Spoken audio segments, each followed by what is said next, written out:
Gagner, ce n'est pas juste pour le trophée et les récompenses. C'est pour l'effort, les obstacles, les défis et la douleur. Je connais tant de choses sur la victoire, parce que j'ai dû affronter beaucoup d'échecs. Tout le monde veut gagner, mais pour savoir comment gagner, tu dois apprendre à perdre, car tu perdras plus souvent que tu ne gagneras. Mais qu'apprends-tu de ces défaites? J'ai entraîné certains des plus grands, comme Michael Jordan, Kobe Bryant, Charles Barkley, Dwyane Wade. Je sais quelque chose à propos de gagner. Je sais ce que c'est de gagner de manière soutenue, sur la durée. Ton esprit doit immédiatement revenir en arrière, car tu as goûté à quelque chose que seule la victoire peut t'apporter. Es-tu prêt à recommencer?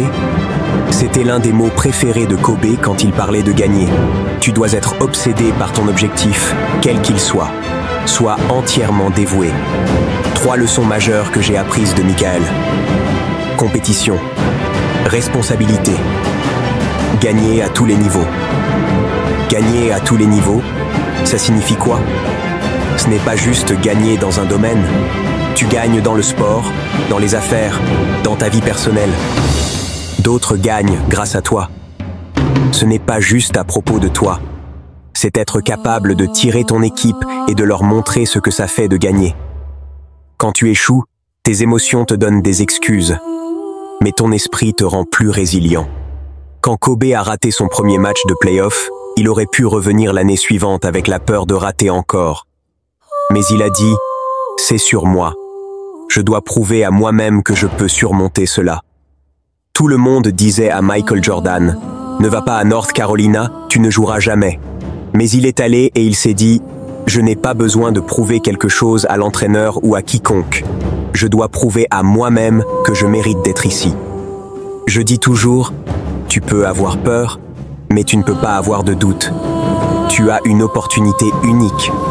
Quand tu comprends cela, tu joues différemment. » Quand j'ai quitté l'école à 16 ans, je suis monté sur une scène et j'ai pris le micro.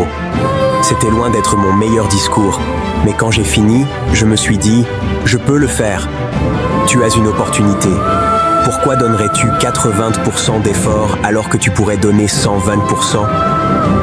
Tu ne peux pas contrôler si la balle rentre ou non. Tu ne peux pas toujours contrôler ton jeu ou ton corps, mais tu peux toujours contrôler ton effort.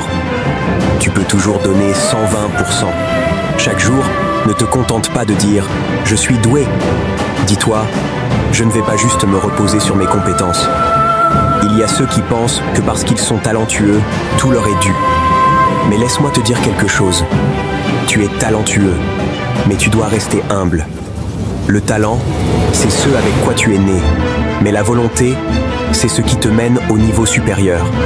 Et non seulement pour y arriver, mais aussi pour y rester. Quand tu joues, tu dois compétitionner. Je suis un décrocheur scolaire.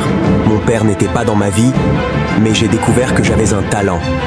Et j'ai appris que ton talent peut créer des opportunités pour toi. À partir d'aujourd'hui, joue chaque match comme si c'était le meilleur de ta vie. Je sais que c'est dur, mais es-tu assez courageux pour t'aventurer dans des territoires inconnus? Tu dois te dévouer entièrement, disparaître pendant les 30 prochains jours et te concentrer sur ton avenir. Là où va l'attention, l'énergie suit. Le problème, c'est que tu mets trop d'énergie dans Netflix, dans les distractions, dans l'amusement, au lieu de la mettre dans ce qui nourrit ton but et ton destin.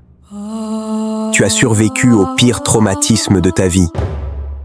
Mais à quel point es-tu fatigué de là où tu es? Que veux-tu vraiment? Que vas-tu sacrifier pour atteindre ce que tu veux? Tout le monde veut réussir, grimper des montagnes, être applaudi, mais personne ne veut faire les sacrifices nécessaires. Personne ne veut travailler dur.